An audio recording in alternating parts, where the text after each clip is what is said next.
कल की अवतार को लेकर बड़ी चर्चा चलती है। हाँ, आजकल तो कुछ ज़्यादा। हमने पिक्चर भी देख ली, कल की बन गई, बड़ी सारी धारणाएं हैं, बड़ी सारी बातें हैं। ये सच है, ये कहानी है कि डाल दिया गया है कि चलो उम्मीद पे जिंदा रहो कि भगवान आएंगे? ऐसे तो फिर आप किसी भी धर्म समुदाय की बात करेंगे तो उम्मीदों पे ही सब कुछ कायम है। बट फिर भी हमारे ही धर्म में क्योंकि बहुत सारी चीजें प्रैक्टिकली भी रही हैं, जैसे आपने भगवान का जिक्र किया कि नाम भी जो रखा गया वो उसके पीछे एक लॉजिक था। तो कल की कहानी के पीछे क्या लॉजिक था और ये कहानी कब प्रचलित हुई? चाहे कल्कि की बात करें, चाहे दशावतार में किसी भी रूप की बात करें, आप देखिए जब मत्स्य अवतार नहीं आए थे ना, पहले अवतार, तब भी यहाँ के लोगों को पता था कि मत्स्य अवतार आने वाले। कृष्ण के आने के पहले आकाशवाणी हुई थी, है ना। राम के आने के पहले मालूम था कि रावण का वध करने राम आएंगे। तो ये सब, ऐसा मेरा मानना है, मैं किसी भी धर्म ग्रंथ को कोट करके कुछ नहीं बोल रहा हूँ, कि ये सब चीज़ें ना शुभांकर भाई पहले हो चुकी, सब कुछ हो चुका है और ये बार बार होता है।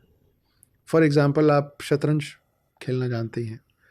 शतरंज में जो ऊँट होता है, जो हाथी होता है, जो घोड़ा होता है, जब शतरंज खेलते खेलते वो ख़त्म हो जाता है, मतलब गोटी कट जाती है, तो अपन गोटी को खिड़की के बाहर थोड़ी ना फेंक देते हैं। सही बात है। अपन उसको साइड में रख देते हैं। फिर जब क्यों रख देते हैं? क्योंकि जब पूरा गेम खत्म होता है तो हम सारी गोटियों को उठा के शतरंज के डब्बे के अंदर डाल के बंद कर देते हैं। फिर शतरंज का डब्बा खोलते हैं तो सब घोड़ा घोड़े की जगह, ऊँट ऊँट की जगह, हाथी हाथी की जगह फिर सेट होता है। 4 युग हैं, सतयुग, त्रेता, द्वापर, कलयुग। कलयुग के बाद वापस सतयुग जाता है ना। तो ये अगर आप मेरी उंगली को देखें, सतयुग से त्रेता, त्रेता से द्वापर, द्वापर से कलयुग, कलयुग के बाद वापस सतयुग। तो ये जो शेप बना, ये बना डमरू। तो शिव जी क्या कर रहे हैं? डुग डुग डुग डुग ही तो कर रहे हैं। अब इसी डमरू के शेप के ऊपर अगर आप जल्दी जल्दी पेन चला दें 100 बार जल्दी जल्दी, आपको पता नहीं चलेगा कि उसका जो पॉइंटेड कॉर्नर था वो सर्कुलर हो गया, क्योंकि आप जल्दी जल्दी चला रहे हैं। यही तो है इन्फिनिटी, जिसका एंड नहीं है, कि कलयुग के बाद फिर सतयुग आएगा, फिर वही सारी चीज़ें होंगी, फिर राम आएंगे, फिर कृष्ण आएंगे। अब ये जो डुग डुग करता हुआ डमरू था, जिसको मैंने जल्दी जल्दी चला के इन्फिनिटी का शेप बना दिया, उसी को अगर आप मोड़ के खड़ा कर देंगे तो वो हो जाएगा आवर ग्लास, जिसमें से रेत ऊपर से नीचे गिर रही है। तो जब रेत ऊपर से गिरते गिरते, रेत क्या है? वक्त है, समय है।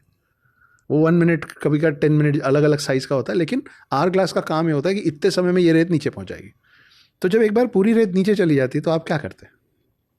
एग्जैक्टली, आप उसको पलट देते हैं, तो जो नीचे था वो ऊपर आ जाता है और फिर वही। तो आप ये कह रहे हैं कि जैसे आज हम पॉडकास्ट कर रहे हैं जी, कभी किसी और सदी में हम फिर वैसे बैठेंगे? जी, मैं एग्जैक्टली यही कह रहा हूँ। हो सकता है कि अगली बार शुभांकर मिश्रा मैं होऊंगा, अक्षत गुप्ता आप होंगे, भगवान ना करे आपको झेलना पड़े जो मैं झेला हूँ, मगर यूं ही। सबको अपना दुख ज़्यादा लगता है। हाँ, सच है, बिल्कुल सच है। इसलिए मैं बोल रहा हूँ, मैं चाहता नहीं हूँ कि जो मेरे को दुख ज़्यादा लग रहा है वो आपके ऊपर गिरे। तो